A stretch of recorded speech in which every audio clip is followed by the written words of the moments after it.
Bueno, hoy vamos a hablar de cómo realizar una evaluación cuando se presenta un caso de un intento de suicidio. Ya habíamos hablado en videos anteriores de qué era el suicidio, cuáles son sus factores internos y los factores ambientales que pueden ser causantes de que una persona intente suicidarse. Y también habíamos hablado de los factores protectores. Bueno, en esta ocasión vamos a hablar de justamente cómo valorar o cómo evaluar cuando una persona quizás pueda seguir intentando suicidarse. Y es muy importante porque esta valoración, si bien la tiene que hacer un experto, un psiquiatra, un psicólogo, la persona que está cerca o las personas que están cerca, los padres en este caso, si hablamos de un adolescente, de un niño, es muy importante que puedan tomar en cuenta estos aspectos para prevención del suicidio o incluso una red de apoyo con la que pueda contar la persona, que en este caso igual podrían ser amigos, profesores, personas cercanas al sujeto que está experimentando alguna situación que lo pueda llevar a intentar suicidarse. Por ello es muy importante que hablemos de este tema. Sí tiene que haber un acompañamiento psicológico, sí tiene que haber un acompañamiento de un experto, de un especialista, pero nosotros, los que estamos allegados a aquella persona que esté en riesgo, también podemos hacer una evaluación para posteriormente buscar la ayuda necesaria. Entonces, bueno, es importante primero que nada que se hable del tema. A veces consideramos que este tema es un tema tabú, que el hablar del suicidio o comentar que existe como alguna alternativa que algunas personas toman para acabar con un problema, pensamos que incitamos a la persona a que se suicide. Sin embargo, esto no es así. Si nosotros hablamos abiertamente del suicidio, de qué es, de cómo se puede prevenir, todos estos factores incluso de morbilidad que existen alrededor del suicidio, la persona que en algún momento experimente esta sensación de deseos de morir, puede ser que se abra y que sienta la confianza para hablar de cómo se siente. Por ello es importante que tomemos conciencia y que hablemos del tema, que se hable con las personas que podamos pensar que están en riesgo. No consideremos que el hecho de mencionarlo es darles la idea, porque a veces pensamos que si lo menciono, a lo mejor ni lo ha pensado, pero se le va a ocurrir. En realidad no es así, en realidad quizás la persona ya lo ha pensado, pero necesita hablarlo, necesita desahogarse. Entonces, bueno, vamos a ver qué es lo que se hace en la evaluación. Bueno, para evaluar tenemos que considerar los factores de protección. ¿Qué factores de protección existen que nos puedan apoyar? En este caso, la red de apoyo, si la familia está al pendiente de la persona, si tiene amigos, si hay alguien que lo pueda apoyar médicamente hablando, si tiene una red de apoyo en algún grupo, por ejemplo, si estudia, si trabaja, si hay algún grupo al que pertenezca socialmente. Entonces, bueno, todos estos factores individuales también, si la persona no tiene ningún padecimiento mental o si, por ejemplo, consume alcohol y esto puede ser un factor de riesgo, todo ello hay que evaluar.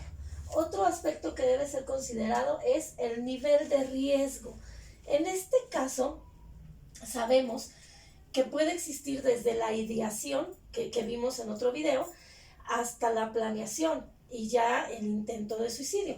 Si la persona está en un nivel de ideación que apenas lo está pensando como un deseo de morir, solamente la idea de me quiero morir, es que ya no quiero vivir, pero nada más se queda en el nivel de idea, su nivel es más bajo. Sin embargo, si aquí la persona ya lo planeó, ya buscó incluso alguna técnica para llevarlo a cabo o incluso ya hasta tiene algo para hacerlo, ya es un nivel mucho más alto. O si ya lo hizo en un primer momento y vuelve a existir otro recurrente intento, entonces ya aquí estaríamos hablando de un nivel mucho más alto. Bueno, otro aspecto que se debe considerar entonces es el manejo que se hace, la atención que debe recibir la persona.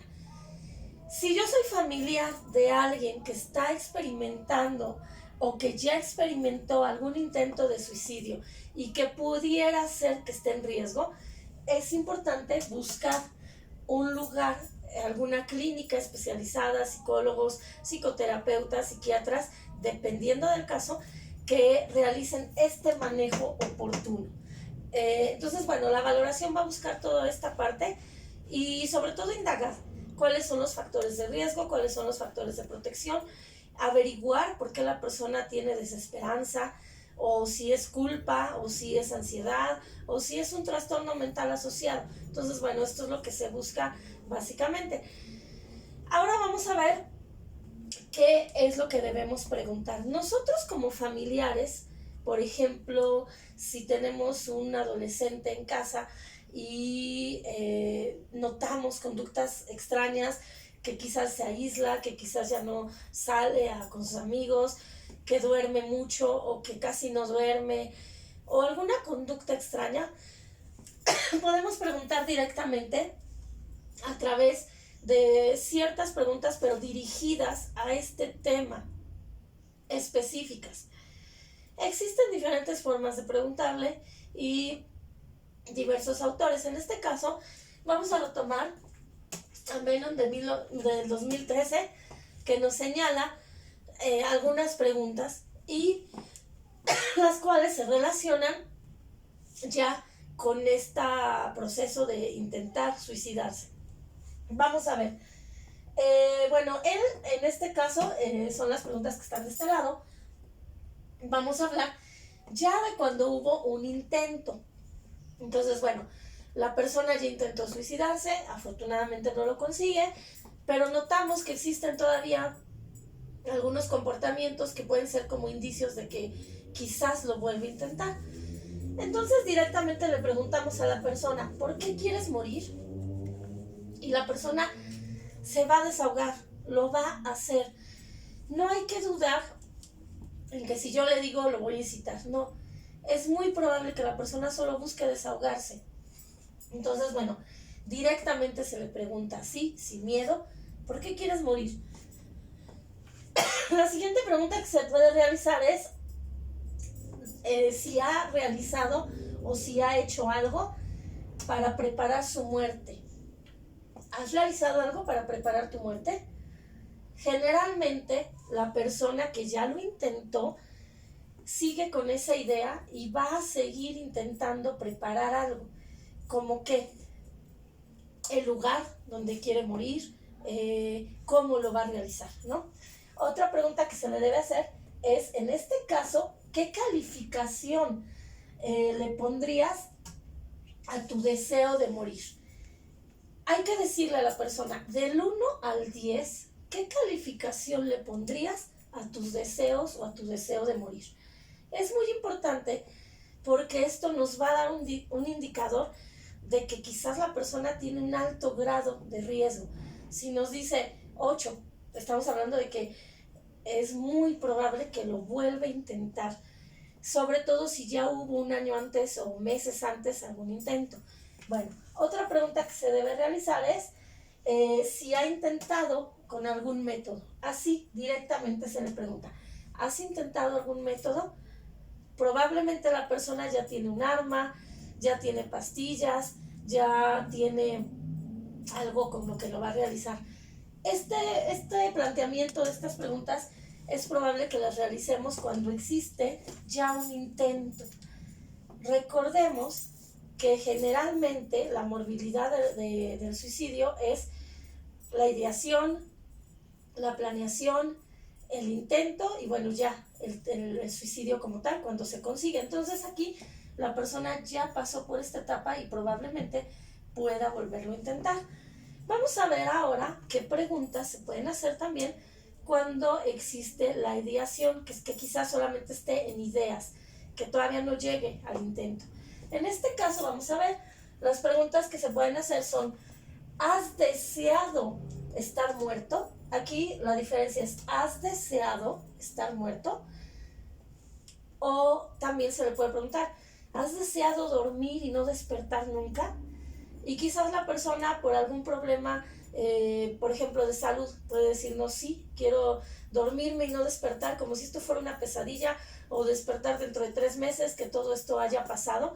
Entonces, bueno, aquí estaríamos hablando de deseo nada más. No hay una planeación, no hay todavía este nivel de riesgo tan alto. La siguiente pregunta podría ser, ¿alguna vez has pensado en quitarte la vida? ¿Alguna vez has pensado quitarte la vida? Y quizás aquí le podemos preguntar del 1 al 10, ¿con qué frecuencia lo has pensado? Si es un nivel bajo, nos va a decir, bueno, solo cuando me enfermo o cuando he tenido algún problema muy difícil, pues como 2 veces de 10. Entonces, bueno, es un nivel bajo. Otra pregunta es, ¿para qué o por qué has pensado suicidarte? ¿Para qué? ¿Qué ganarías con suicidarte? ¿O qué pasaría si tú te suicidaras? ¿O por qué ya no quieres estar aquí? Y bueno, hay que valorarlo. La siguiente pregunta es, ¿cómo has pensado suicidarte? ¿Cómo has pensado? Aquí es diferente, ¿no? Aquí ya nos está hablando de qué método ha usado, si ya lo intentó. Y aquí estamos hablando de cómo lo ha pensado. A lo mejor se queda en el nivel de idea y dice, bueno, he pensado en estrangularme, he pensado en lanzarme en el metro, he pensado en consumir alguna pastilla, pero aquí ya hubo un método y ya está incluso haciéndose a llegar de algunas cosas para poder hacerlo. Es muy importante que hablemos de esto, que lo expresemos así, sin miedo a las preguntas, porque esto nos va a dar indicios de cómo está la persona emocionalmente y buscar la ayuda recomendable, la ayuda necesaria para que pueda superarlo. Recordemos que existen también factores internos. Si la persona está pasando por un episodio depresivo, por un problema de ansiedad, un estrés postraumático, o si en algún momento requiere atención con fármacos, es fundamental que sea canalizado para un manejo adecuado. El hablarlo así y decírselo así a la persona no lo incita al suicidio. Simplemente rescatamos cómo se siente emocionalmente y buscamos la ayuda oportuna en ese momento. Hay terapias que nos permiten ayudar a la persona, también la parte psiquiátrica, pero la parte psicológica es muy importante. Y tenemos la terapia cognitivo-conductual, que le va a permitir a la persona reestructurar estas ideas erróneas o estas desviaciones de pensamiento que tiene, porque a la persona lo que tiene en ese momento es un pensamiento que es conocido como pensamiento de túnel. Quiere decir que todo lo ve oscuro, todo lo ve negro, o ideas catastróficas. Quiere decir que no ve una salida favorable hacia sus problemas, ¿no? Por ejemplo, puede pensar, no, es que me voy a morir de todas maneras, ¿para qué sigo adelante? Si pasa esto, sé que me voy a morir, y va a verlo todo ya sea en forma de túnel o de manera catastrófica. Entonces, la terapia cognitivo-conductual lo que hace o lo que favorece es generar estrategias de afrontamiento que le permitan a la persona afrontar las dificultades que está teniendo y corregir estas ideas catastróficas o de túnel en el que no hay otra salida más que el suicidio.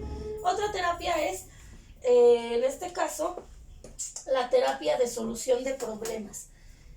Tenemos que enseñarle a la persona que existen problemas, que toda la vida vamos a tener problemas, que siempre habrá problemas, pero que hay diferentes formas de enfrentarlo, que el suicidio no es la única, que es una posibilidad de muchas que puede él encontrar. Entonces, en este tipo de terapia, lo que se busca es que la persona resuelva o genere estrategias de solución de problemas. Y bueno, en general, esta es la forma en como más o menos podemos evaluar como familiares cercanos que estamos cerca de alguien que o ya intentó suicidarse o que podemos observar que quizás tenga riesgo para llegar a hacerlo. Y sobre todo, pues sabemos que buscar la atención. Te invito a que te suscribas a mi canal, donde estaré dando información sobre estos temas de psicología. Y bueno, en un siguiente video hablaremos de los factores de protección.